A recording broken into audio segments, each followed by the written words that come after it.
Okay, awesome. Hi, everyone. So super excited to talk about this topic. This is near and dear to my heart.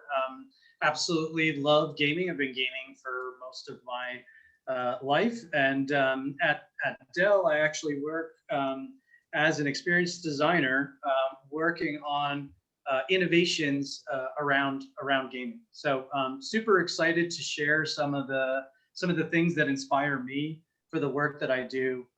And sometimes I really just can't believe I get to work on this stuff and get paid for it. So let's begin. So today, what we're going to discuss is current gaming hardware and some gaming attributes. You might be somewhat surprised by some of these things. Immersive and VR environments, how creators make those immersive experiences. How we might augment physical senses with digital technology. So current games mostly really focus on the visual and some of the sensations of touch, but there's a lot more than that we could incorporate into video games. There's some near-term gaming applications that we'll go over, and then we'll talk about some far future gaming applications and some potential uses for that. And just a spoiler alert, video games are really for everyone. It's not a niche anymore. Jay and I were just talking about how big the industry has become. I think the number that he was saying was $105 billion industry. Over 150. 150, sorry. Yeah, so that's bigger than the movie and music industries combined. And also, there is a lot of versatility in this technology medium that could be applied to some things that you might not realize. So we'll first talk about gaming hardware and gaming attributes, and we'll just go over a super quick personal history from my perspective on why some of these consoles and games were really important to me. So the first one that I had was the Nintendo. It was amazing. My brothers played.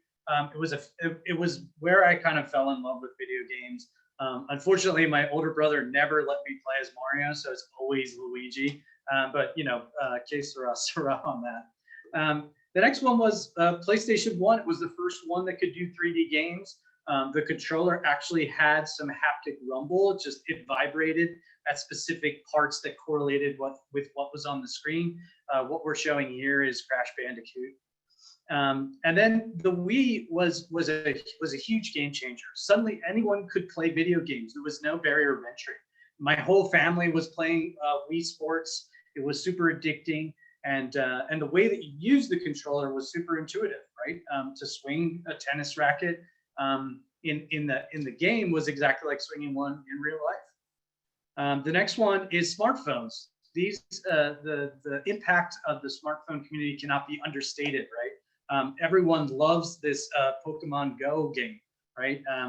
And it was the first time that people got introduced to AR games, and that basically just means merging the world that you see and inserting digital characters inside of it. So there was a lot of news articles about people accidentally walking into oncoming traffic trying to capture Pokemon. And that kind of introduced it to the mass market. Everyone has a phone, which means everyone has a little gaming console in their pocket. The next one is once we start to get to PlayStation 4 and above, game graphics start to become really photorealistic, very similar to how you experience reality. They also introduced the PlayStation VR, which was the first mass market VR headset that people got to experience. And then once you get beyond that, into the PC realm, and Jay will tell you after his Aurora shows up, you can really create and experience these immersive experiences where a lot of senses are involved. You have, at least when you talk about the Valve Index, very intuitive controls. You move these controllers in 3D space, and your hands move in the game, right? And so that part, I think you'll see a little bit more of some of these immersive mediums as the presentation goes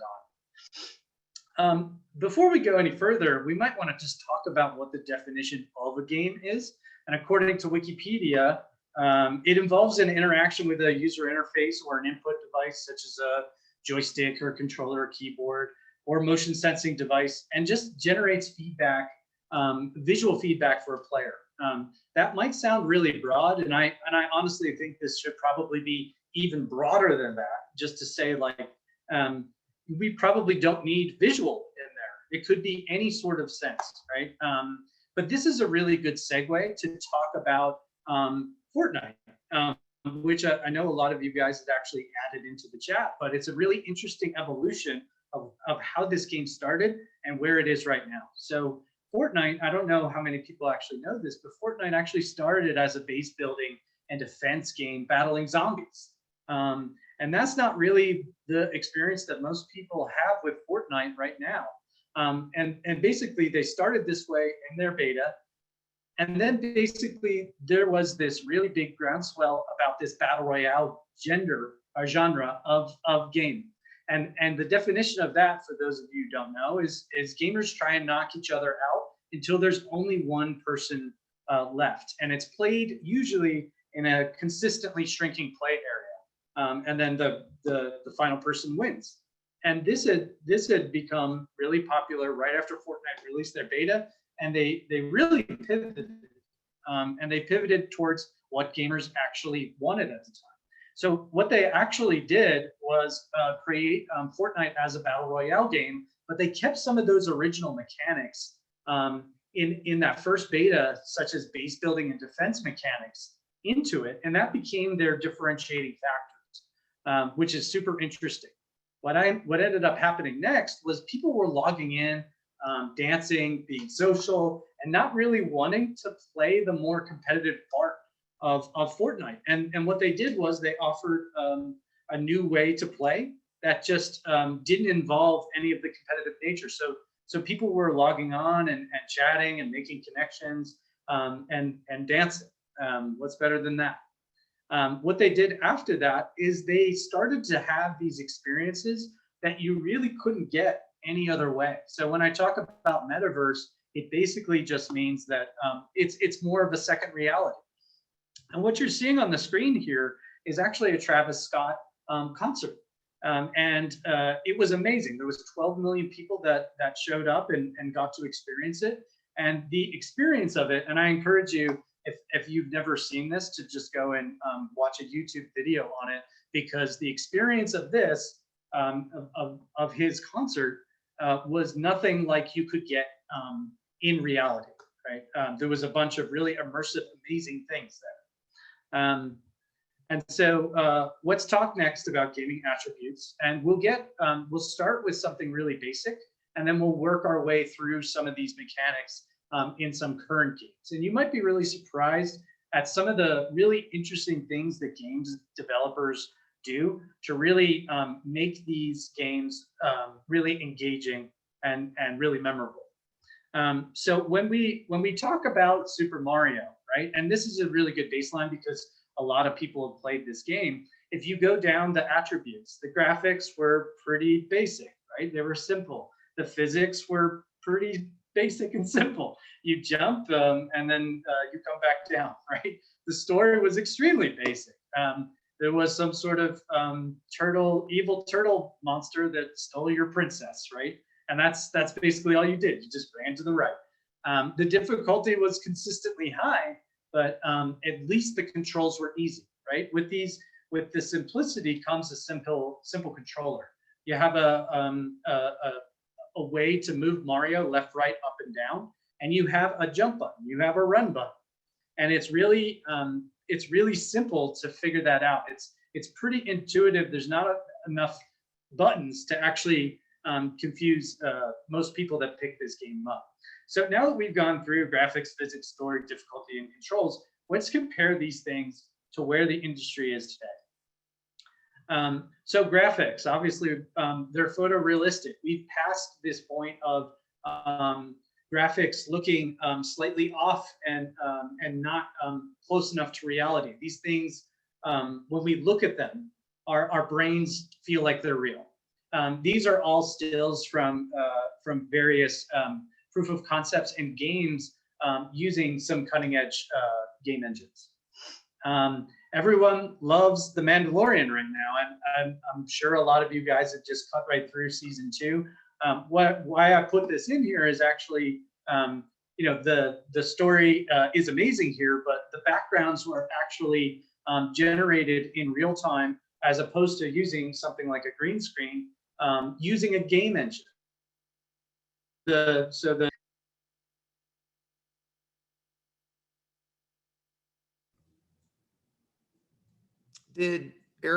think Erik's video froze. Are other folks? Yeah, I was just about to ask that. I was all like, no.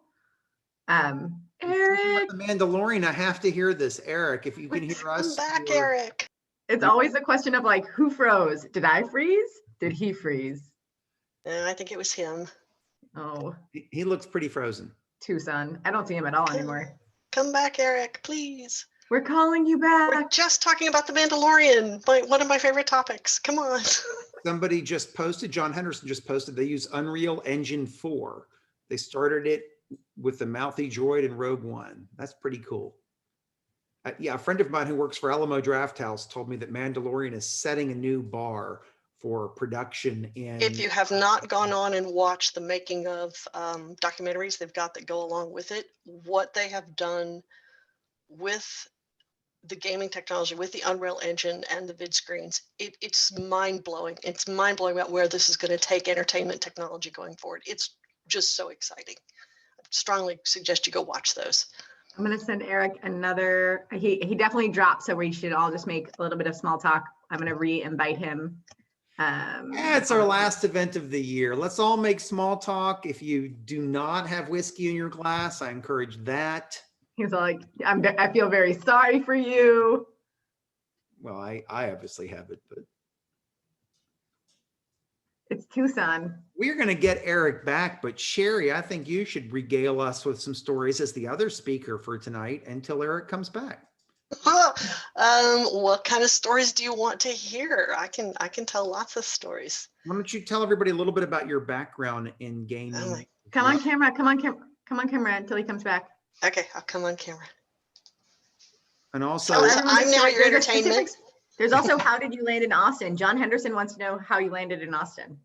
Tell the story of how I landed. Okay, so I'm actually from McAllen, Texas. How many people here know where McAllen, Texas is? Okay. Sure. I do. Oh, good. Okay, so Texas comes down to a point down there at the bottom. That's where I'm from, the very bottom point of Texas, right there on the border with Mexico. And so when I was living there, it was a very small town. It's my hometown, 28,000 people. We didn't have a comic book shop. We didn't even really have a bookshop until we finally got a shopping mall, which was a big deal. And we had a Walden's book. So that was, the first time we actually had a bookstore, or we had no game stores. So, yeah, so I eventually found, Parade magazine used to come in the Sunday newspaper down there, and they had a story about this great new game that was, taking the country by storm, called Dungeons and Dragons. And I had to, of course, figure out how to play this, because I was a huge Lord of the Rings fan and a geek. And I thought, oh, this sounded like exactly what I needed, but nobody knew how to play it. So I ended up taking out an ad in my school newspaper looking for somebody to teach me to play Dungeons and Dragons. And I did. I found somebody who was willing to be a dungeon master for me and a couple of my friends, and we learned to play Dungeons and Dragons that way. Then through a very weird set of circumstances, our dungeon master didn't show up to game one night, and instead he joined the army and left, but he left all his gaming stuff with me. And so I figured if I was going to learn to play Dungeons and Dragons, or keep playing Dungeons and Dragons, I was going to have to learn to DM myself. So I learned, and I never stopped. And through one event and another, I ended up coming up here to Austin.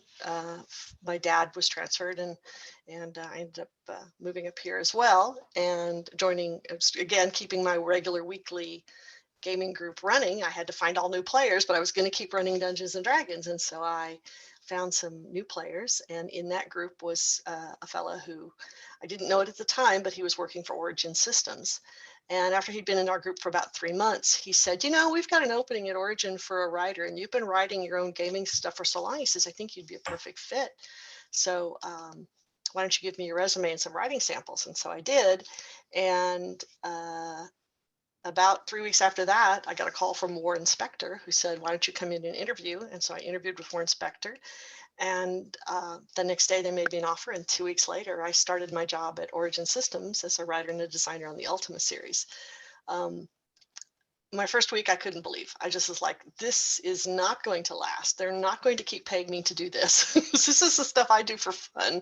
I can't imagine they're going to keep doing this. And that was a little over 30 years ago. And so here I am still all these years. By the way, we've had Richard Garrett speak for the Austin Forum before too. Although he spoke on transportation, we had him speak on something other than gaming when he spoke. But it looks probably like an interesting talk. He's very interesting to listen to. It looks like we've got Erik back. Erik, how's the Wi-Fi in the desert of Arizona? Yeah, I'm going to hold my breath for the rest of the presentation. I'm so sorry about that. You came back. That's all that matters. Erik? Yeah. You're back, and you were on Mandalorian, so I think you have to go back. Can't skip ahead. Everybody was captivated. It was like, Erik, they were trying to, like a seance, call you back into existence. Like, Wow. Okay. So my fears were realized by actually talking to myself for a little bit.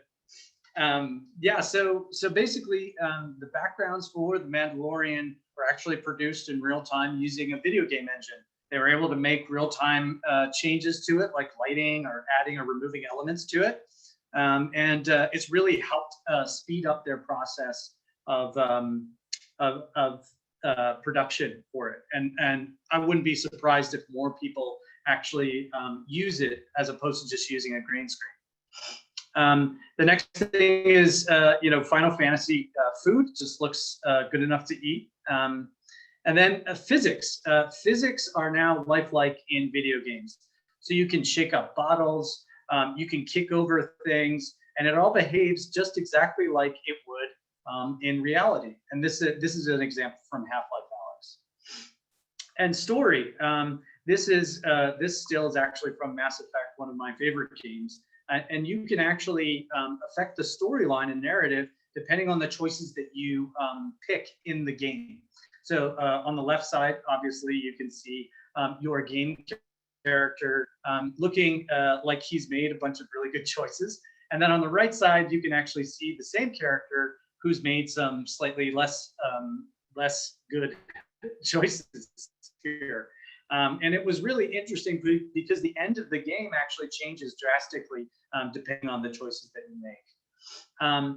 When we talk about difficulty, some games actually use adaptive difficulty, which means it scales the difficulty up or down depending on how you're doing to make sure that you're experiencing the appropriate challenge here. There's a thing called flow state, which a lot of people talk about when they talk about work, but you could also apply it to video games where if you have too much challenge, it gives people anxiety. If you are not challenged enough or you have high level, you're No, Erik, is he freezing again? yes. Yeah. Oh no. Well, the pandemic has really exposed the unevenness in broadband capability around the country, hasn't it? Can you guys hear me? Now we Yes. can again. We lost about the last 60 seconds. Uh-oh. And we If you can't just hear you replied, now. we didn't hear that either. And he looks frozen again. Erik, we don't know if you can hear us, but you are frozen for up. No, dropped he's off. got, he's out. All right. Sheri, we may need you to bring up your slides a little bit earlier and then cut back to him. Well, it's a very short talk, so I'm happy to. Oh, he's back. I see him. Okay, he's I see back him. again. Good. So maybe, yeah, maybe I Back. agree with Landy's suggestion of maybe going cameras off while you're sharing screen. That might be the best thing. Yeah. Okay. Yeah, that sounds good. Sorry about that. Totally okay. Okay, can everyone see my screen? Yes. Yes. Okay. Great. In Resident Evil 2, for example, we have adaptive difficulty, which basically says we put everyone in a sweet spot of feeling really great about their progress in a game, where they might increase the bullet damage, or they might actually remove zombies if you're having a particularly challenging time in a particular level, just to keep the maximum enjoyment going. Next, when we talk about controllers, with the increased level of complexity on some of the games, the controls have added complexity as well. So when you look at this example from Fortnite, that might look like two separate games, but it's actually the same game. So as games increase their complexity of what they're offering, so too do the controls. So the cognitive load that you have to do to translate a particular button that's not intuitive to what it actually does on the screen is really high. So if you look on the right side, really complex. If you look on the left side, simple, right? And so this is one of the byproducts of having really complicated, amazing experiences. So let's talk about immersive mediums like VR now. Let's talk first on VR environments. And this is another example from Half-Life Alyx. And when the difference between VR environments and also like conventional games that use a TV or a monitor is the complexity of these are really a lot higher, right? Because you can pick up objects, you can look at them, you can go and interact with objects, you can go and look in fine detail, really close to your eyes. And so one of the things that developers now places and 3D scan them and use this technique called photogrammetry.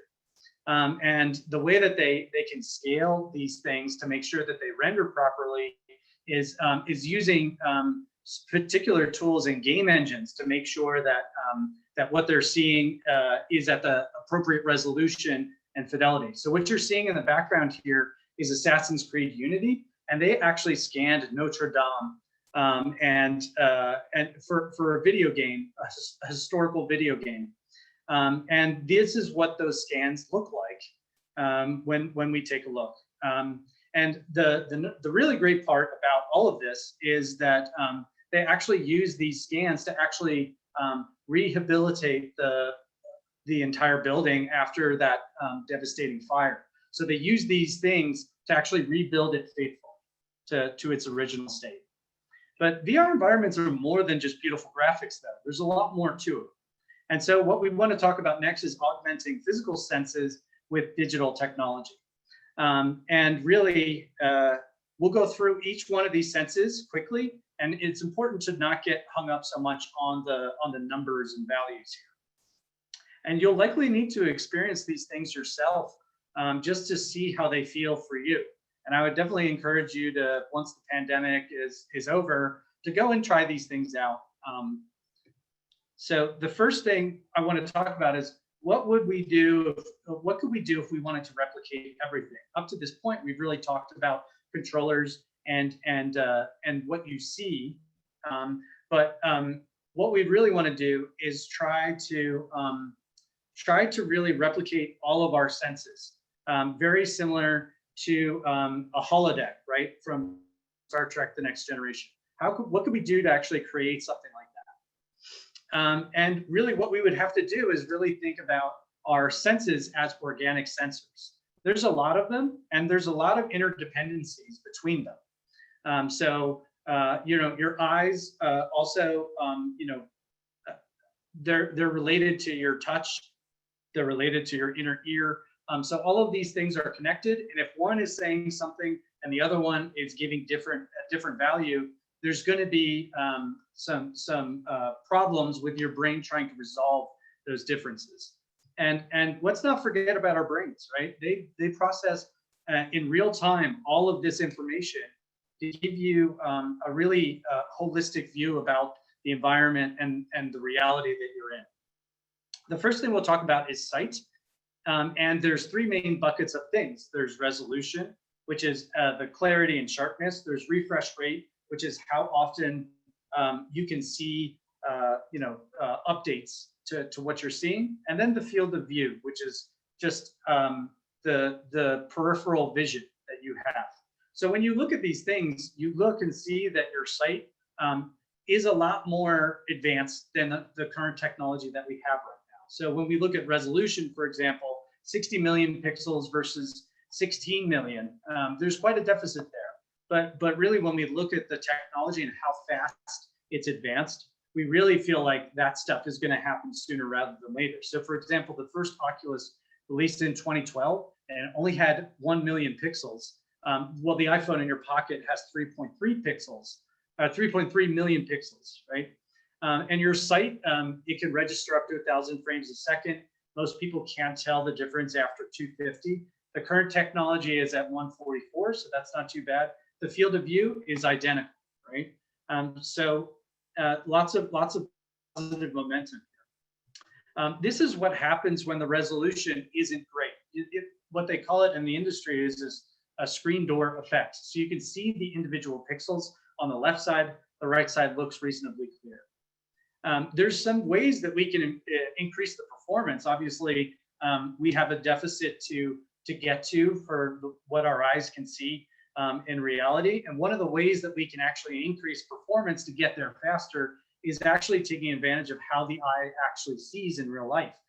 So we can do stuff like dynamically change the resolution depending on what you're looking at. So the center of your vision, if we can track your eyes, we could create full resolution there and then lower the resolution around your peripheral vision to really give a great performance lift. So one of a great technology partner named Toby can actually use and track eyesight and increase performance by 40% in a VR environment, which is amazing. Another thing that you can do is something called DLSS, which just means deep learning super sampling. They just added VR support. And basically what that does is it actually renders at a lower resolution and then upscales it. And so you don't lose, it doesn't create a blurry image. It actually creates a really good sharp picture and it saves on performance. This is Metro Exodus. It's just an example of saying, here's something that's rendering natively at 4K, which is just resolution. And then there's a 4K DLSS. It looks exactly the same, only it's being rendered at half the render resolution. Let's talk about touch next. So there's the sensation of touch, there's hot and cold, there's relational proximity, which just basically means, it's the thing that they test, when you get pulled over, touch your finger to your nose type of thing. And then we have pain. And really, we're not going to talk about relational proximity or pain right now because we get relational proximity right out of the box by moving your arms and legs. And pain, when we talk about chemical burns, lacerations, those types of things, we probably don't want to replicate those too much, right? So we're really going to focus on touch and hot and cold sensation.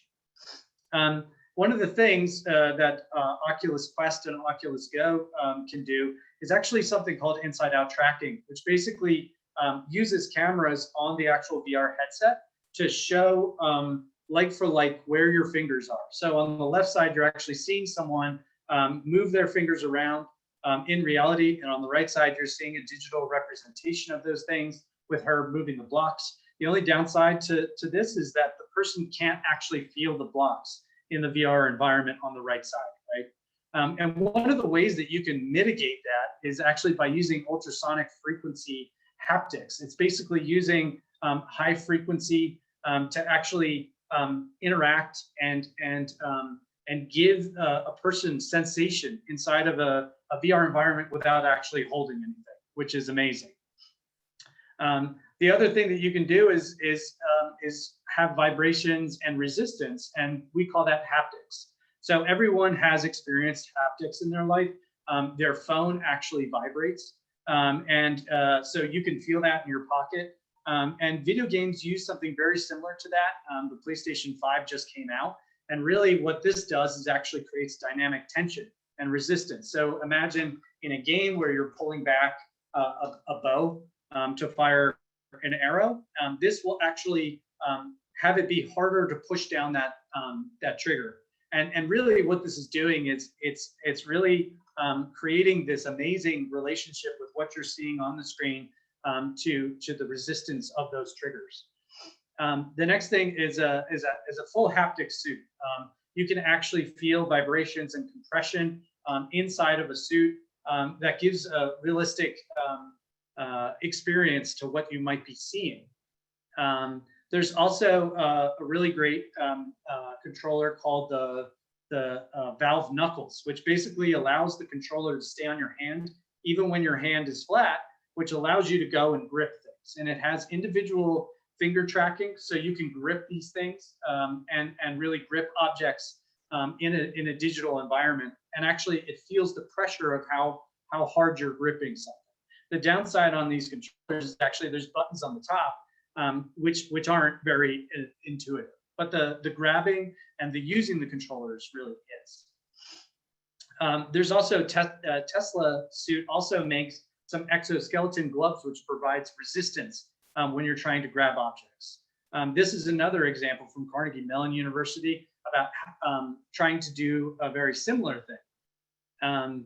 And there's also some really great technology from Thermo Real, which I was able to try at E3 when those things were in person, that simulate hot and cold. And these actually augment controllers and can simulate when you see something hot, you'll feel hot inside of the controllers. And this is actually really amazing and really adds some immersion to the experience. We had talked about how touch and smell are related.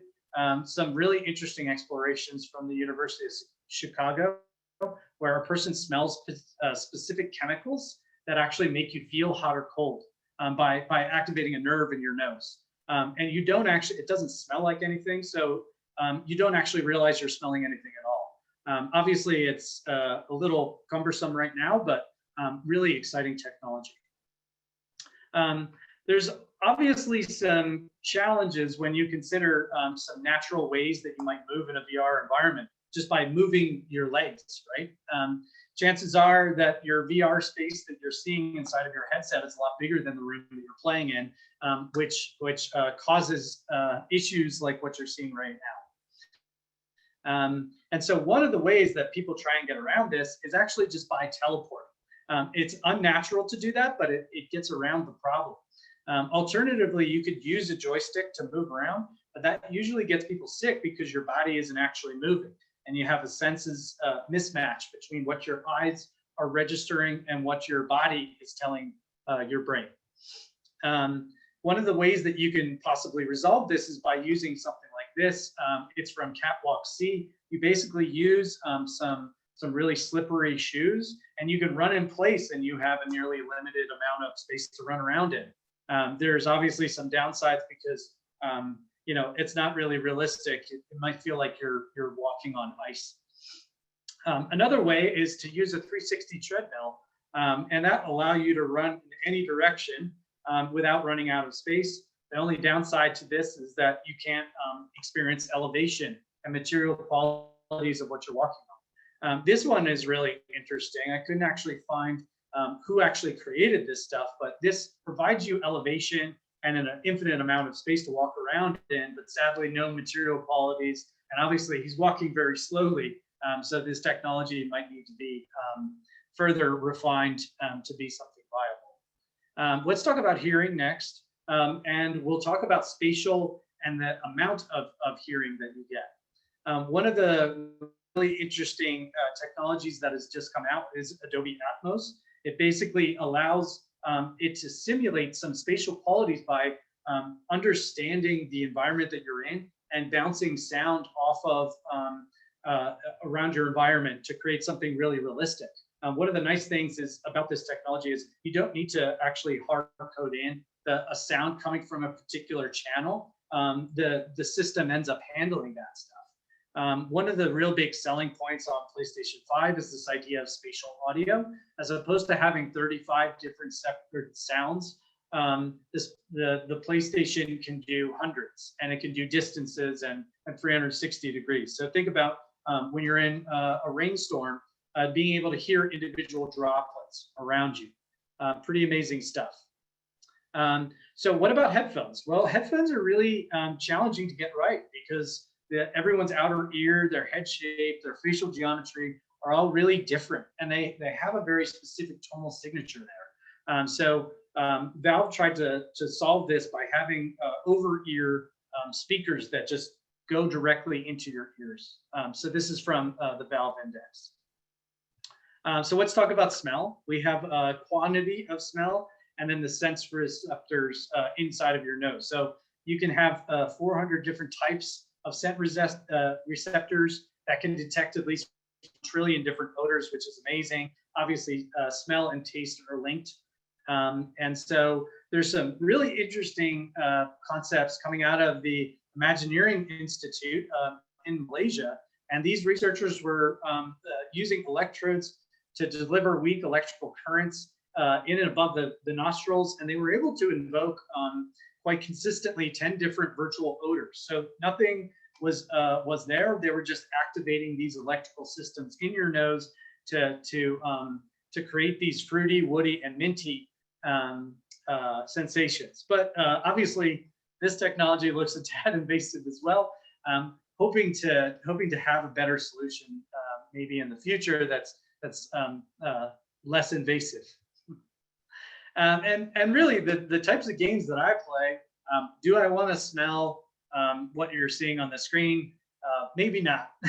Or how about this one, a plague? I don't know if I want to smell this, but maybe some of those other things would work out just great. The next thing we'll do is talk about taste. This is from Monster Hunter. These adorable little cats make you food so that you can go out and hunt monsters in a little better way. There's 5 distinct flavors flavors of what you can taste. Any foodie would probably be able to tell you this: salt, acidic, bitter, sweet, and umami or savory. And one of the great ways that you could simulate this comes from the Beijing University. It's called the Norimaki synthesizer. It replicates taste using electrolyte gel, and it covers all of the 5 senses that your tongue can distinguish. So all of those things are covered. Obviously, they're trying to use this technology for people that might want to try and lose some weight, but also trying to apply these things to video games as well. Let's talk about near-term future applications now. This GIF is actually from the Minority Report. All of us wanted to have a system like this after watching this movie. So this goes into this: what is a game anyway? Spatial collaboration software. This is a really interesting way to collaborate synchronously with other people, to feel like you're in the same room, even if you're somewhere else. It allows you to scan your face and body and interact with objects in a room. Super interesting stuff there. And Google Earth VR is also an amazing application that I highly encourage everyone to go and download. It allows you to go and experience different cultures, different cities. You can go and explore these things from the comfort of your own home, which is really important in these times. Assassin's Creed also allows you. Assassin's Creed, let me take a step back, is a game that goes into these amazing historical locations like ancient Greece or Egypt. And they also, this is just a regular game, but they also include a mode that helps you learn about these particular things that are featured in these games. So it's actually showing you here the pyramids. It's giving you some information about it. I wish this stuff was around when I was in history class. I think this is an amazing use of technology to really help people learn. There's also some really amazing social applications for this. One of the white papers that I've read recently about older adults using VR is that researchers asked them to go and socialize in a VR environment. What you're seeing on the left side is actually a faithful representation of an older person in that VR environment. And they were also given the option to actually create an avatar themselves of how of whatever they wanted. And that was the one on the right is what you're seeing is what she created. I know it's hard to see, but they actually have a tattoo on their forearm. And this older woman ended up getting that very similar tattoo because it really resonated with her, which is just amazing. And obviously, sports right now, really, this is a really important thing is to be able to go to these games and experience these games with your friends. And it's amazing to be able to have a really great seat, watch a game with your friends, and feel social. You guys might also have heard about this, but Formula One actually launched their series virtually and had a bunch of the real drivers driving in these simulations at home and racing against them. And these simulations are hyper accurate to the way that these cars perform in real life. So amazing use of technology there. Another way that we could leverage some of these video game things is to gamify reality. What you're seeing is just a short clip from a great short movie called Sight.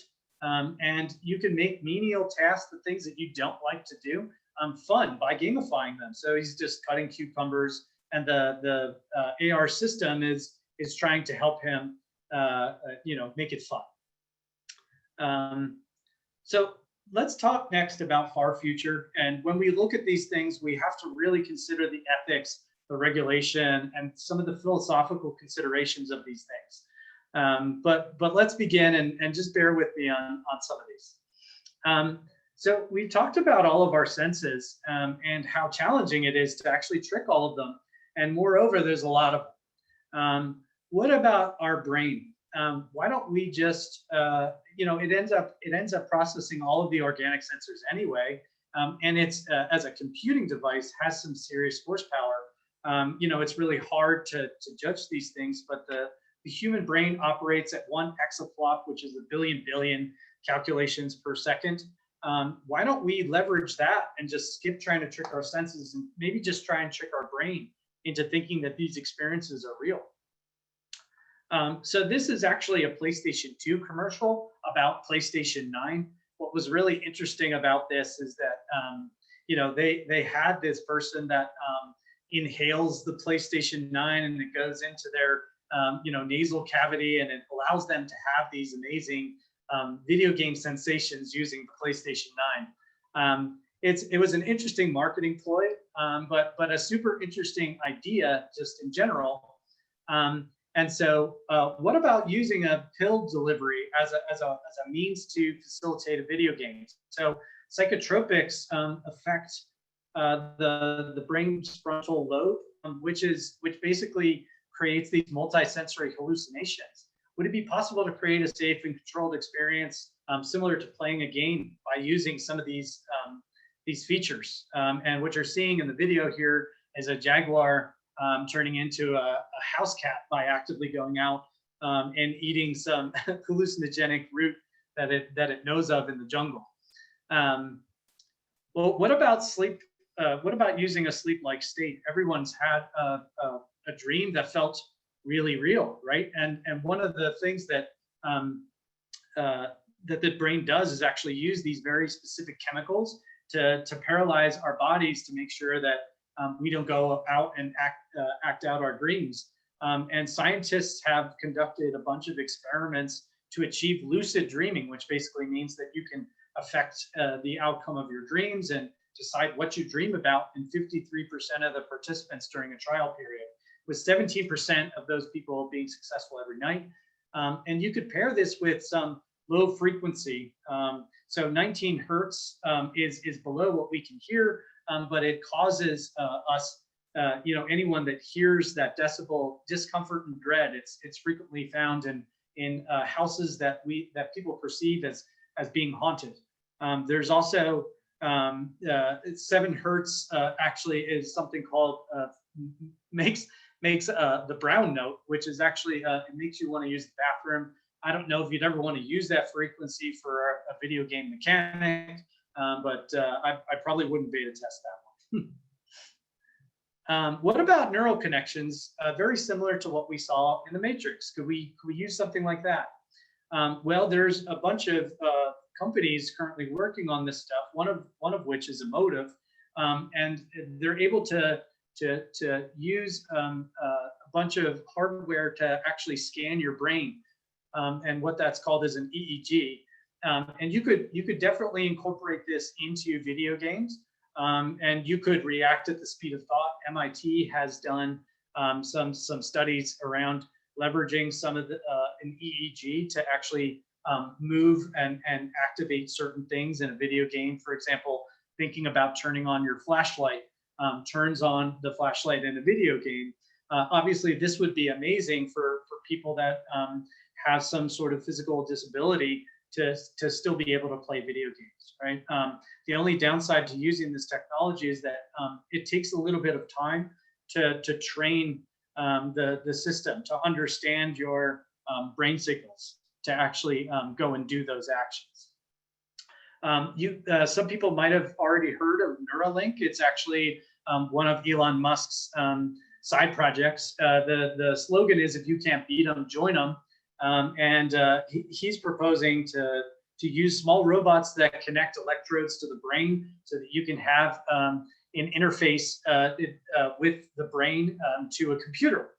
And you could, they're actually developing this technology to combat dependency issues, chronic depression, and solve some accessibility things that need to be solved.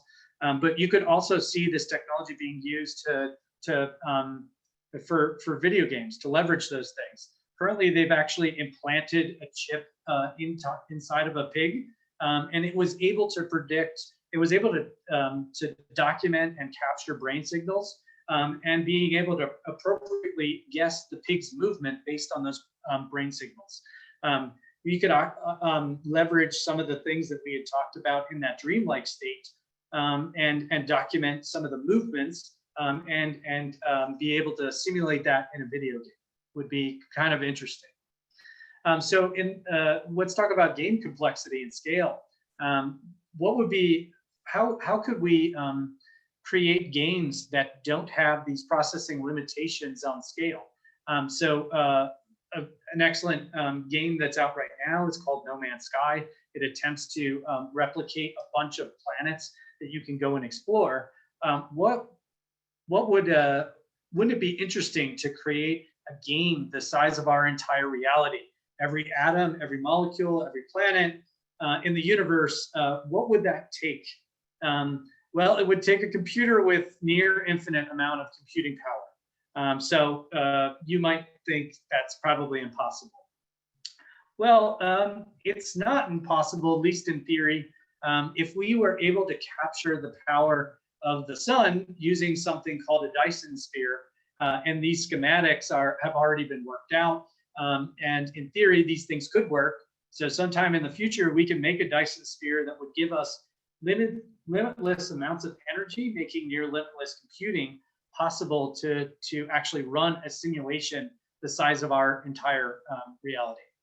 And you might have heard Elon Musk talk on Joe Rogan's podcast about living in a simulation. And he asked him, are we already living in a video game like simulation? And to which Elon Musk said there's about 1 billion to 1 chance that we're not living in a simulation, which is just crazy.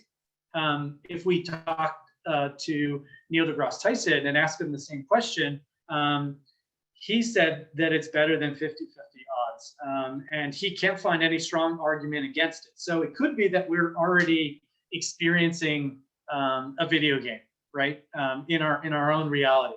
Another thing to consider is the thought experiment around Schrodinger's cat, and the thought experiment goes something like, there's a cat inside of a box. It's neither alive nor dead until you actually open the box to check and see what it is. So there's this thing that happens with superposition. I think this was a talk that I had heard in the Austin Forum previously about superposition, but basically the superposition, the location of these particles actually changes when you actually observe them. And very similar to the way that video games actually phase things out of existence the moment that a person playing the game isn't looking at them. So what you're seeing in that image is actually a person scanning the horizon, and those game assets magically appearing as they're needed and then phasing out of existence the moment that they look away. So, okay, so the scariest slides are finished, but what I wanted to end with is the future of gaming is going to be amazing. And the key takeaways here are gaming is a broader term than you might think. Gaming in the future is for everyone. There's this great, interesting thing that's happening about the convergence of entertainment mediums. Think very similar to The Mandalorian, but you could also, think about that that element of choice and users dictating the course of the story. Those things can get even more complicated and amazing. So think about watching, a show on Netflix and wanting a particular character to make a different decision. Well, you could actually create that in the future, or be immersed inside of that environment, watching from your own perspective. So games also break down walls, sports examples, and avatars don't need to be based on your real attributes that you have. So think the VR for adults. Many of these technologies were built for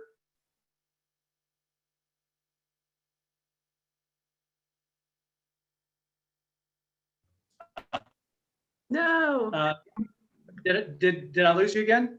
We lost you for about 15 seconds. Yeah, super fast. Okay.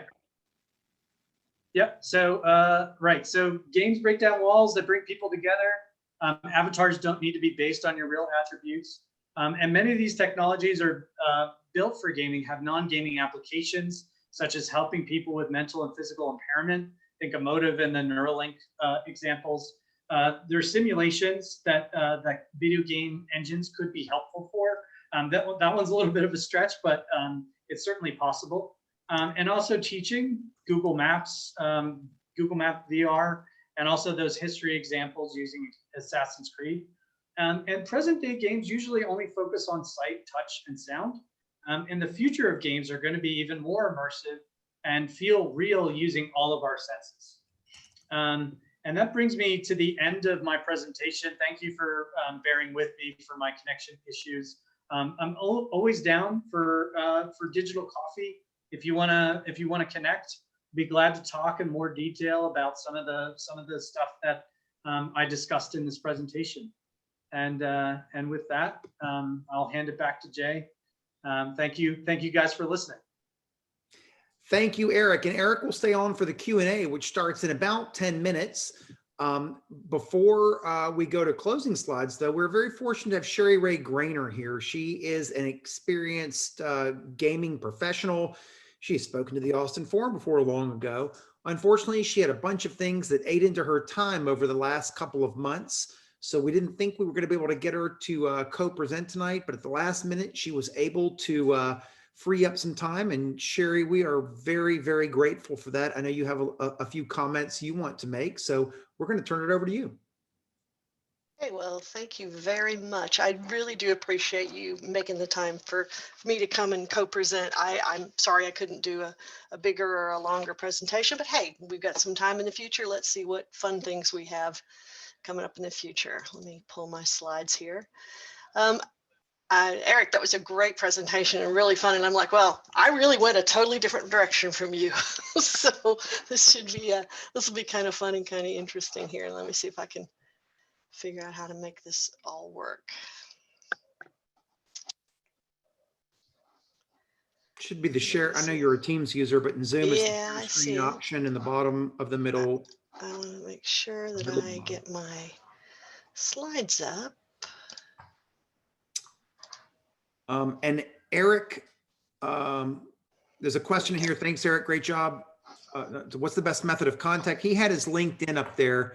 His last name is Summa, S-U-M-M-A, and he's Eric with the K. I think his LinkedIn was Summa, E-S-U-M-M-A.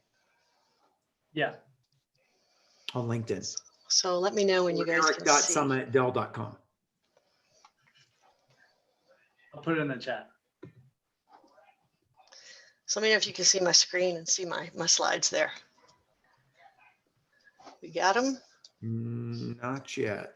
No slides. Should be sharing. Okay, now it started. Woohoo, there it goes. Okay, we still got it? I love this. Okay, yes, see it. Okay, good. We're seeing it. Good. Okay, good. Yay, it's what I get for only being a Teams user. Should do more Zoom stuff, apparently. Okay, yeah, I went a real different direction from Erik. I'm kind of interested in what we have learned and what we know in our games and through game design and game development, and how we can take that out and where we see, or where I see this moving forward and moving gaming ideas out into other spaces. So as you said, if you hear from my big, giant, enormous, why is this not moving?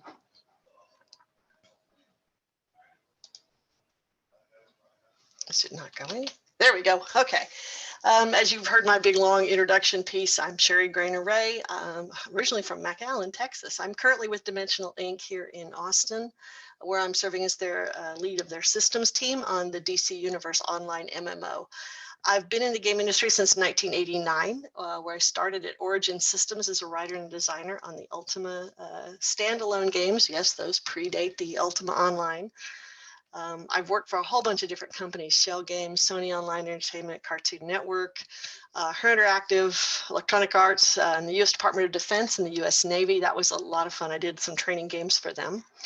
I serve on the advisory board for the game development program for Full Sail University. I've served on the board of directors for the International Game Developers Association and the International Game Developers Foundation. I'm the founder of Women in Games International and the author of the book Gender Inclusive Game Design, Expanding the Market, as well as a contributor to 25 or so other books on game development and design. So yeah, I guess I just keep going in this industry. So about 15 years ago, traditional industries took a look at games and they said, hey, games are fun. We like games. We should be like games.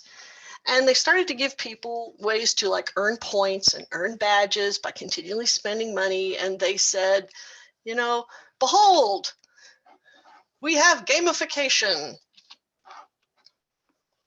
And they were somewhat successful. We started seeing everything from gasoline companies to your local bank to everybody started having these points and these badges and earn points and earn things. And they thought it was okay, but that's about as far as anybody went. Pretty soon, badges became kind of a common practice, and gamification became one of those words that was kind of associated with a fad. And that's really too bad, because there's just so much more that gaming principles and practices can be used for to much advantage outside of the game industry.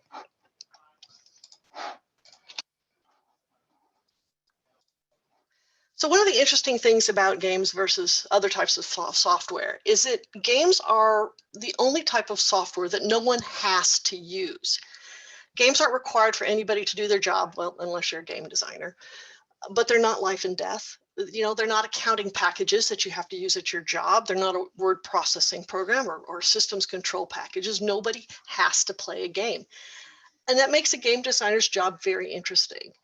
So really what I see my job as a game designer is to keep you playing my game. And not just any game, but my game. And that's because there are just so many titles. Whoop. Sorry, I don't know why I'm not moving the slides as I want them to go. Anyway, there's just so many titles out there that not only do I have to keep you playing my game, but I also have to make you choose my game out of all of the other games that are out there. The interesting thing today is that everybody plays games. These are some of the most recent numbers, and these kind of speak to some of the things that Erik was talking about. The numbers are just amazing, and they're growing every single day. From, you know, dad who maybe is playing some Candy Crush, little sister playing League of Legends, mom playing Animal Crossing. everybody is playing games. What this means is not are they playing games, but they understand the tropes and the expectations and the mechanics that are involved in games. They know how fun they can be, and they would understand if some of these mechanics began to show up in other places outside of games. So it stands to reason that we should be able to look into a game designer's toolkit and find things that we can bring out into the traditional industries or into education, and not just in doing software.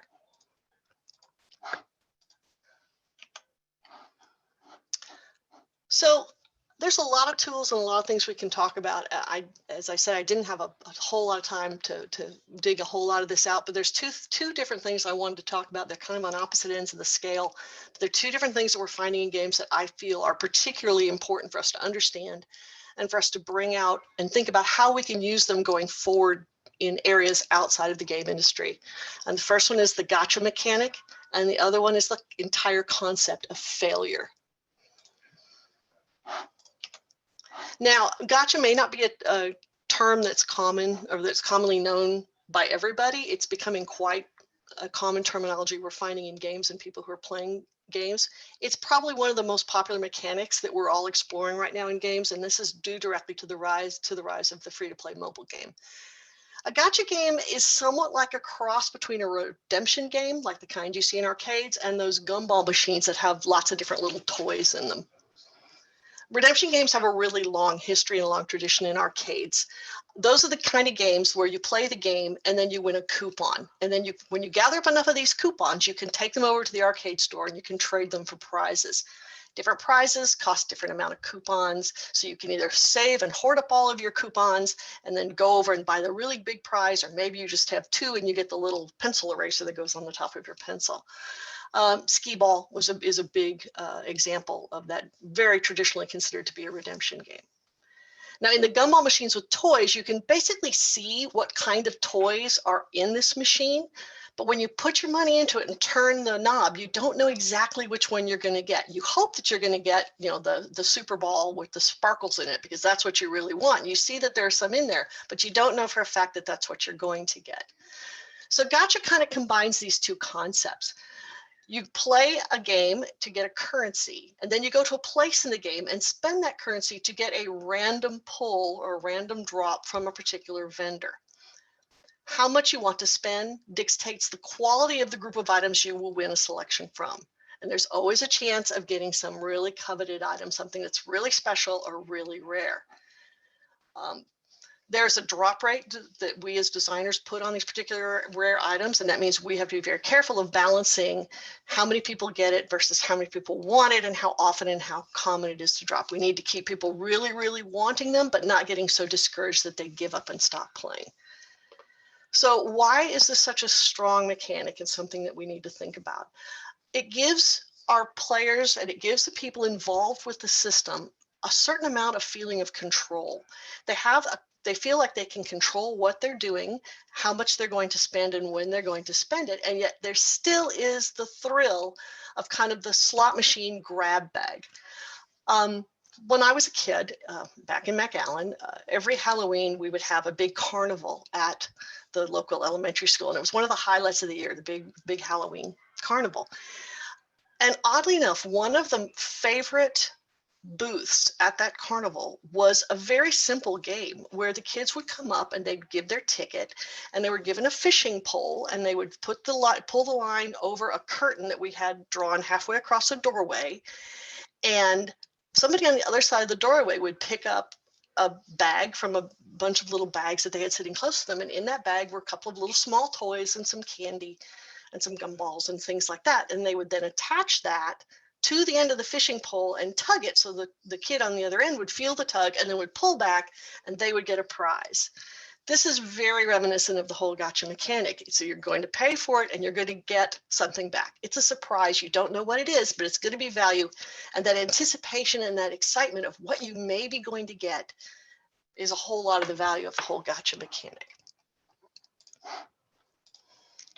So it's nice to talk about this. It's a fun mechanic, but where can it be used outside of games? Is it even possible to use something like this? Well, I think so. And I think this is something that we need to start thinking about because we know these work in game environments. So let's think about how we can take them outside of game environments and put them into the real world or traditional industries to make them something viable and workable there.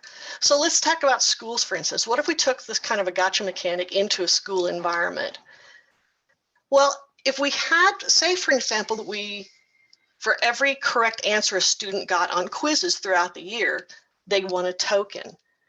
And at the end of the year, at the end of that semester, they can spend those tokens either on a grab bag or something, or perhaps somewhere in the grab bags was a get out of jail free card that would give them free correct answers on the final exam, giving them the choice of how many tokens they want to spend on what level things they want to get, or maybe they want to save up all their tokens to try to get as much chance as they had of getting those correct answers. Now, if you allowed the students to do this, then what you're doing is you're encouraging them all through the year to do better on their quizzes with the idea that they're going to get some free ride or get out of jail free cards on some free answers on their final exams. It allows those students who may need a little bit of extra help the opportunity to maybe get a little extra help on that exam at the end and possibly improves their grades. We could also take this same kind of a mechanic and take it to work. We could take the same idea. The employees could earn tokens for each positive customer service rating they get, or for each training module they successfully complete on time, and the same thing. They can use these tokens, save them up, spend them on the bigger chances on the bigger item things, save them, maybe use them, spend them regularly on the smaller item things. Either way, it's a continual reward mechanism that encourages positive input from the person that's taking part of it. There is a caveat to this particular program. A lot of people will say, well, at my work, we already do something like this. And, you know, we give attaboy bucks, you know, if you do something good and you can have another employee give you the attaboy. Now, one of the things we have to do with these kind of gotcha systems is we have to resist the urge to make the rewards subjective, because that feels very arbitrary, which feels a lot less in control of the student or the employee. I didn't get it because she didn't like me. The teacher doesn't like me, so she didn't give me the attaboy, or so-and-so hates me and only wanted to give that to their friend. That's not the kind of attitude the gotcha does. Because the gotcha is so mechanized in the game system, we need to be able to replicate that kind of a feeling in a system when we take it into another, into the outside world. It needs to be that I can do better and I can to get more tokens in a very objective fashion. All right, let's talk about failure. This is one of my favorite subjects to talk about in games. Failure, death, defeat. You know, it's really a major part of any game you play. And frankly, it can be really discouraging. In fact, it can actually be the thing that makes you leave the game and never come back. I died, I couldn't do it, I couldn't succeed, I'm out of here. Well, that would be kind of counterproductive. If my job as a game designer is to keep you in and keep you playing my game, I don't want to be handing you a ticket to the door. I want to keep you in the game. So what this means is, because we have to have failure, or we pretty much, you know, we've explored a lot of ways to mitigate failure and to not have failure, to not have death. But in the end, we always end up with, you know, there's some amount of a failure. So we have to find a way to make failure a fun and integral part of the game. It's something that is there, and so we have to figure out how to make it fun. So this is Crossy Road. It's kind of a Frogger game. It was very popular about 2 years ago. You may have seen it. You probably have played it yourself. It's basically you try to get different animals across the road that have varying levels of very busy traffic. Seems kind of simple. Frogger was the whole thing. But what this had about that was even better than Frogger is one of the funnest parts of the game was seeing how many different ways your animals could die.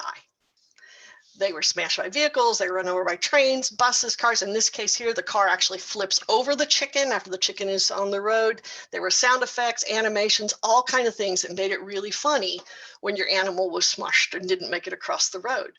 People played this game and shared pictures and video clips of their animals being hit by the vehicles as much or more than they did of whether or not they won the game.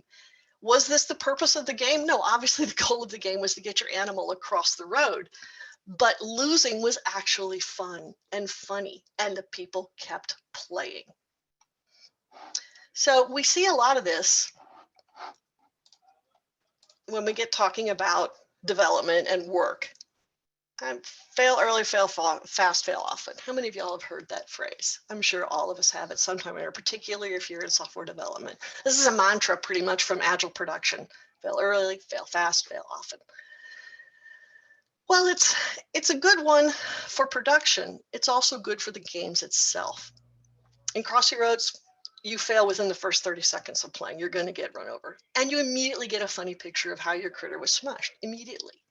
In this way, we're teaching our players that failing is a normal part of gameplay, so much so that you actually get a funny reward for it. But there's more about it than about failure that's good. When we reward you for failing by giving you a funny picture or a replay now token or something, we're also teaching you that failure doesn't hurt much. Okay, some places it does, but not too much. And that's what gets our players to experiment, to try things and see what happens. Failure becomes less a test to destruction and more a ticket to replay and continued play. And we need to understand this and understand how and when failure is a valuable tool.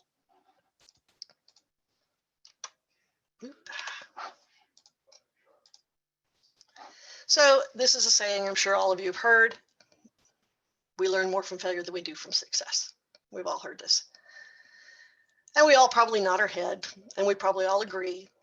But why is this true? Because when we fail, we've tried something. We experimented. We learned what didn't work. We learned why we should do it the correct way, because otherwise your animal ends up smashed on the road in front of a train. But you know, as much as we all would like to believe this or think that we believe this, you'd be surprised just how much pushback I get on this particular topic. This is the number one point of dissension I'll have when I'm talking with people about gaming and about gaming in places other than just simply the game space. For instance, probably about 2 years ago, I got invited out to lunch by a couple of people who were in the academic world, and they were trying to set up a STEM program for kids, specifically for kids from underprivileged neighborhoods that they really feel like needed to have this exposure to STEM classes and STEM careers and things. And they really wanted to do it with a game. And they were talking about all these great plans they had for these games that they were going to do. And I finally said, well, okay, so when they do in the game world, when they do their experiments, what's going to happen when they fail? What's going to happen when they mix the wrong chemicals together? And they got this real funny look on their face, kind of blank. And they looked at me and they said, well, that's not going to happen. And I said, what do you mean that's not going to happen? And they said, no, we want them to do it right. We were to reward them for mixing the right chemicals together and having the right thing happen. And I said, the first thing I want to do is I want to mix the wrong chemicals together and see how big an explosion I can make it. And they really had never considered how much the kids could learn from mixing the wrong chemicals together and having something really funny and silly and big happen as part of the whole entire learning experience. Unfortunately, this is not something we take into consideration in our outside world, outside of the game space today. So how it usually happens is students or your employees listen to somebody talk, you read some things that are handed to you, and then you take a test on everything you heard, read, or did, and you fail. And if you do fail, not only did you not succeed on the test, but you also lost all the progress you have made up to that point. And not only that, there's no easy way to go back and try again. There's no save point, and there's certainly no extra lives. There's no way to catch up. And if you fail this test, it's highly likely that you'll fail the next one as well. And because they are cumulative and they build on each other, then you're on a path towards failing the class or failing at your job. That's really painful. If this were a game and this were the system I used, my player retention would be in the toilet. For schools or for jobs with the outside world, well, maybe we need to be looking at something else. There's a lot of ways to use failure outside of games. We need to look at providing safe places for experimentation. We need to make failure fun, and we need to explore ways to mitigate the loss processes. Frankly, there's no place in our traditional teaching models for safe experimentation. In fact, it's so ingrained in us that pass is the only acceptable outcome that we simply don't offer anything else. What happens when you don't do it like you're supposed to? And can we reward not doing it right as a learning experience? By giving spaces for students to experiment with not doing it right and experiencing the consequences in a positive manner, we are encouraging experimentation and exploration of learning. We have to make the failure fun. Did you ever play Mad Libs? Mad Libs is a lot of fun. And it's a great way to teach the parts of English, mostly because you use the wrong words in the places and it sounds funny and everyone's laughs and everyone has a good time. And we need to explore mitigating lost progress. This is the big ticket item. Maybe we need to remove the age-old concept of grades altogether. Maybe we can look at leveling systems similar to the grades, but something that doesn't make such a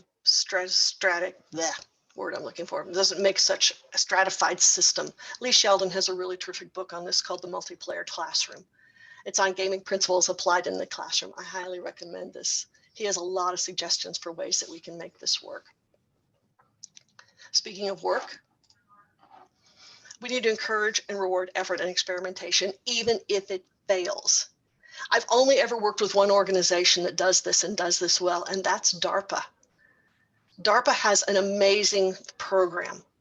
They use so much of their time and their energy just exploring solutions to problems, and not all of them. In fact, many of them don't come to fruition, and that's okay. They learn so much in the experimental stages that allows them to keep moving forward until they find not the answer, but the best answer. And every experiment, fail or succeed, is seen as an important part of that process. This is something we need to look at, figure out how they do it, and start implementing it in work situations outside of just the games.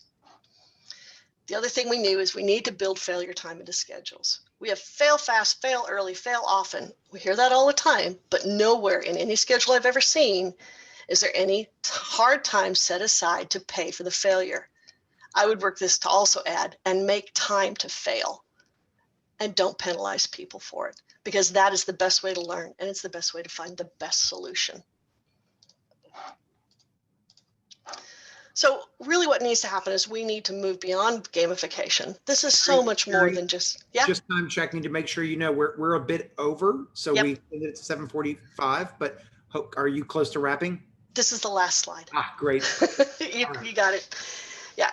In the end, we have to move beyond gamification. We have to move beyond point systems and badges. There's so much more that we can take from games and take into the future to help people move forward.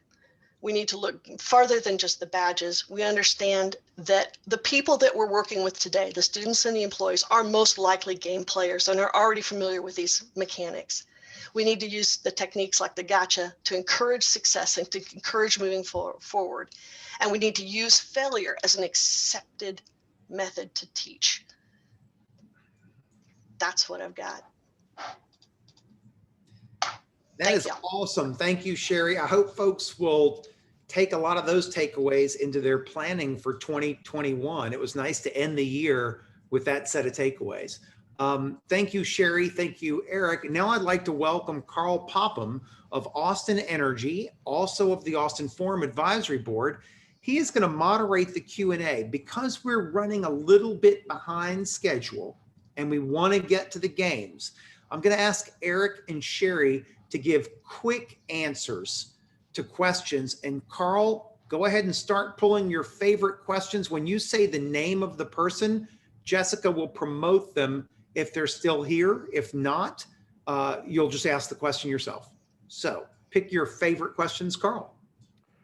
Well, you know, choosing favorite questions is like choosing your favorite children, Jay. You know, they're all so wonderful.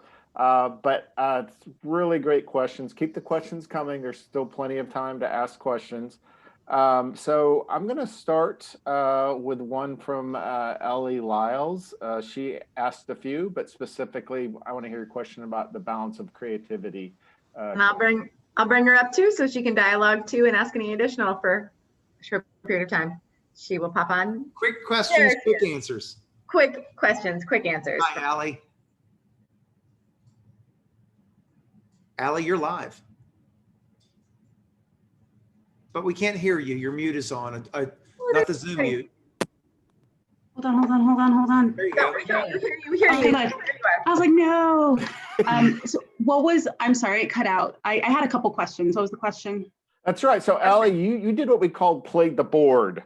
You have a lot of content here, but I really want you to ask your question on balancing creativity to the panelists. I think that was a very thoughtful question. They're all great. Yeah, sorry for the deluge of questions. I'm a nerd. Yes, my name's Allie, and this is directed to Sheri. It was more so on the product side. I'm on the VR product side. And it was really like, you have so much insight based on like your background.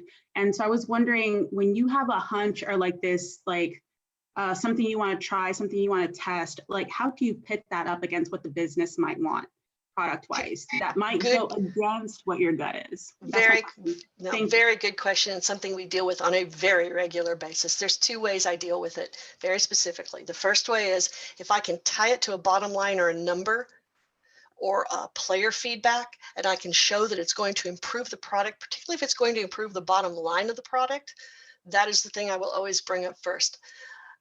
It sounds terrible and it sounds mercenary to do, but it's the best way I found to talk to business people, is to speak to the bottom line and speak to that side of the business. The other thing I found is to build consensus in my team first and make sure that everybody also sees the value of this idea that I'm bringing forth. And if I can bring a player base or a focus group into it too, I bring that in as well. So basically I go in loaded for bear. I bring all the consensus, I bring the player base in, and if I can show a bottom line number to it, that's the way I would take it. Awesome. Thanks, Sheri. Thanks, Allie. Continuing with the power round. Next question is from Sam. This is a question for Erik. If he can promote Sam, no last name given. And the question's on the simulation argument. I think you blew a lot of people's minds by floating that. So you're gonna have to back it up with just a little bit more nuance. Do we have Sam live?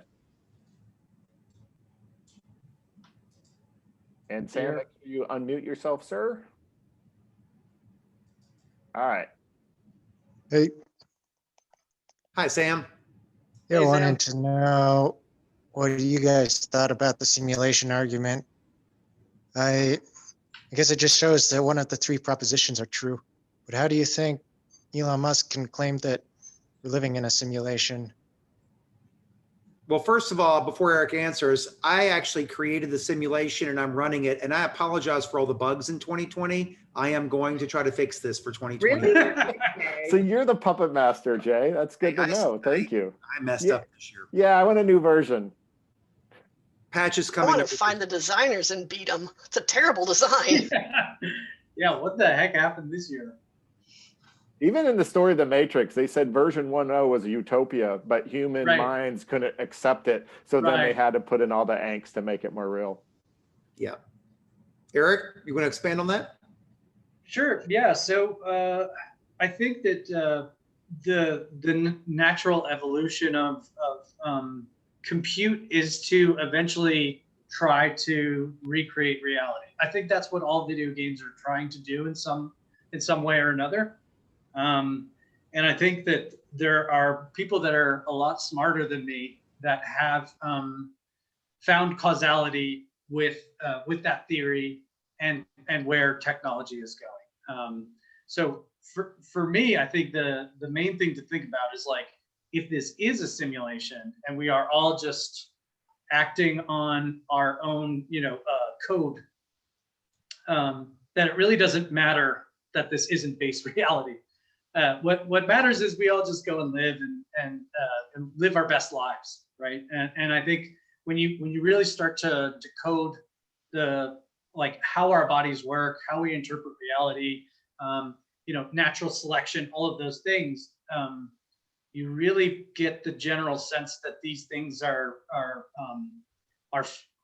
almost code based.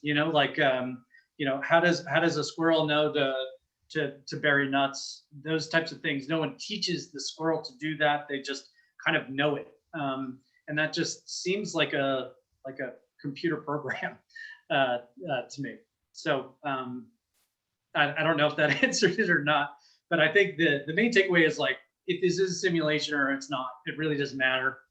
Just go and don't fixate on it and just go and live your best life. All right, great. Continuing the power round. And I liked how that power round, so Erik, within 2 minutes, please describe philosophy and religion. Now defend yourself. So these are some pretty tough power rounds. Next up, we had a few on the topic of esports. So the one I'm going to pick is Raleigh Cole. If we could get Raleigh Cole on the board. I think Raleigh just dropped off. He just emailed me because he had it till 7:45. He literally just emailed me, but I'm gonna forward to Jay. 'cause he's I'll over ask it. on behalf of Raleigh because I don't really need to, I don't know, can scroll through and someone else asked it. But just generally, if you could describe what is esports, specific, Raleigh was wondering, about even the high school collegiate esports movement. But if anyone wants to talk about what is esports, why it's a big deal, where's that heading? You want to handle that, Sheri? I'm happy to handle that. It's something that's very interesting to me. I think that I've actually been doing quite a bit of research and reading about esports in my current graduate program that I'm involved in. Esports is a very interesting intersection between actual sports and more cerebral things, I guess you could say, like chess clubs and things like that. And I think it's probably the biggest hurdle it has to overcome is acceptance as to what it is and where it fits into curriculum and school programs. However, I think that there is a phenomenal opportunity in there, particularly for revenue streams, and particularly in this time of the pandemic when actually getting out and doing physical sports is problematic and possible has some ethical concerns. I think it's a really important area for us to be exploring and for school districts to be exploring as a alternative to or in addition to their traditional sports programs. So yeah, I think it's a great thing for them to be looking into.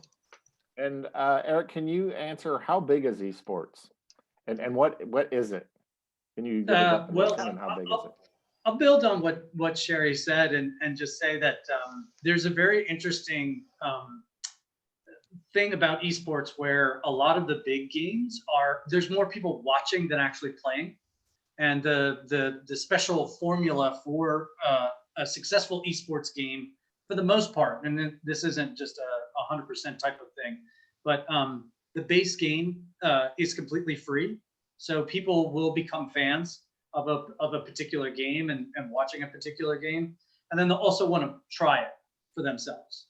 And most of these games have seasons, and that's the way that they end up trying to monetize it. Right, so they'll have special seasons with skins and stuff like that. So they'll try and upsell on those things, and they'll also have special skins for their team.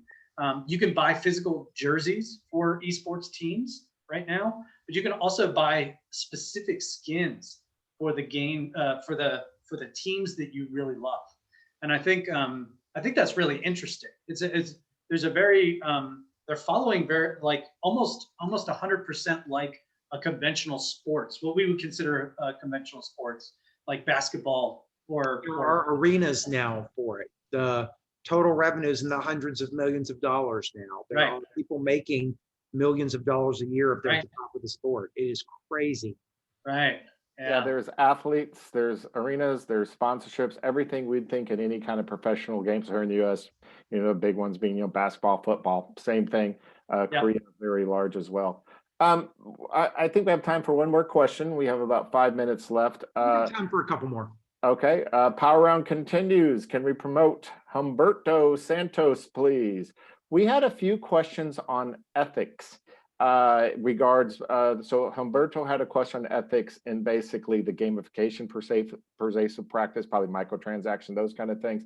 But we also had people talking about ethics because you talked about it in VR and those kind of things. So Humberto, let's hear what you have to say, but feel free to take a wider scope. Okay, thank you for the opportunity.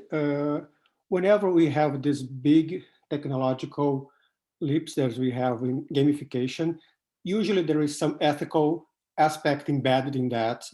And I also heard you talking about doing good while you're doing gamification. There is some aspect in that, but is this a concern in the industry amongst professionals identifying from the beginning what are possible implications of doing gamification to people in general society?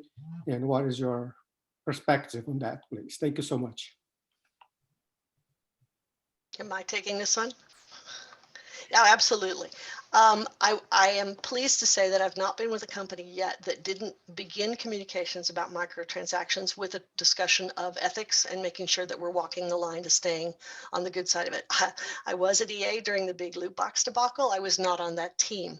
It was a very bad situation and something that we were all keenly aware of and felt terrible about, even though it wasn't our project or on our table, but we did make sure that we were talking about it.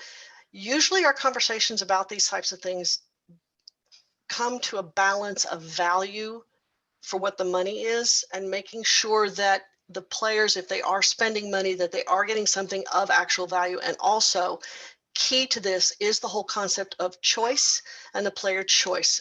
We never want to build a pay to win game where you just pay money and you're going to win. That's really not fun in the end for anybody, and it doesn't keep our players around as long as we want to keep them around.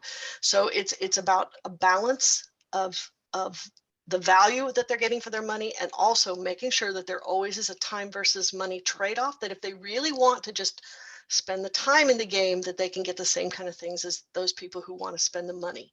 So that's very important. And like I said, I'm very pleased to say I've never been on a game yet that didn't have those conversations right from the very beginning.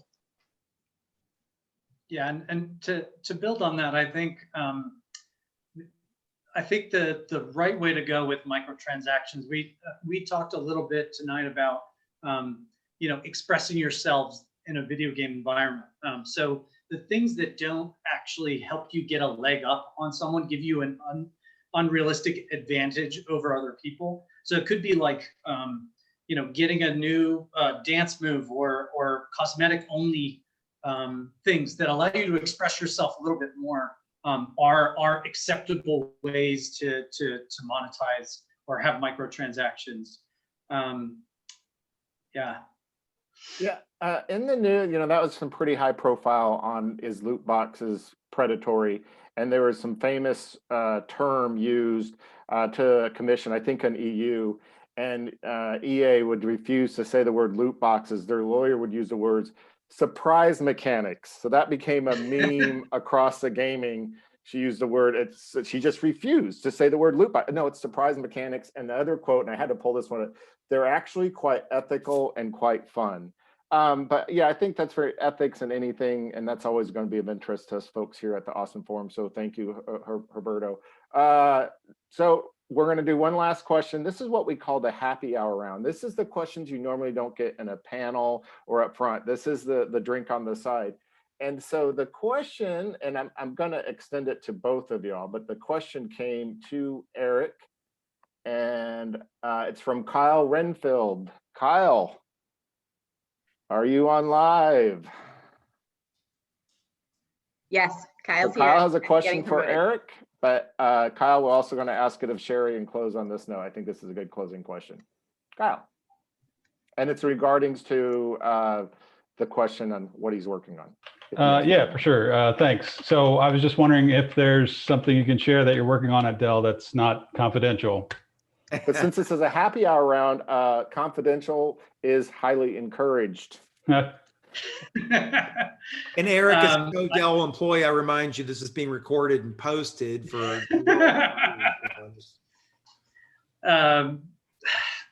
Yeah, so unfortunately my concentration is on that 3 to 5 year in the future innovation space. So it's really hard for me to talk about the work that I'm doing. But just to say that it's really interesting being in that space in the sense that when you're trying to pitch an idea for anything in the tech space, you could start it with it's like Uber for X, it's like Uber for Tonka trucks or whatever. Bad example, but there's always there's something that there's a mental model on pitching an idea that way. The space that I'm in, there's no mental model for some of the stuff that we're exploring. So it becomes really interesting once you start to build out an experience that someone doesn't have a mental model for. So you get a bunch of really interesting research around this stuff that I'm exploring. And it's a lot of fun, and it's really important for Dell, the company I work for, to have a position around some of these emerging technologies. So I can't really go into any more than that, but I wish I could. Yeah, that's good. Thanks.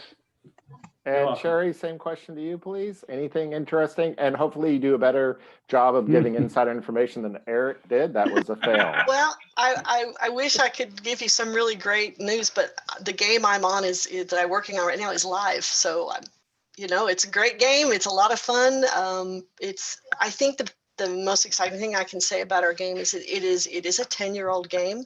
So it's ripe for some improvements and upgrades and facelifts. So watch this space. There might be some fun and exciting things coming there. And Which the other game? thing is, How do people play it, etc.? oh, it's DC Universe Online. It's an MMO. It's a free to play. Go up, look for DC Universe Online and download it. It's you play as a superhero in the world of DC Comics.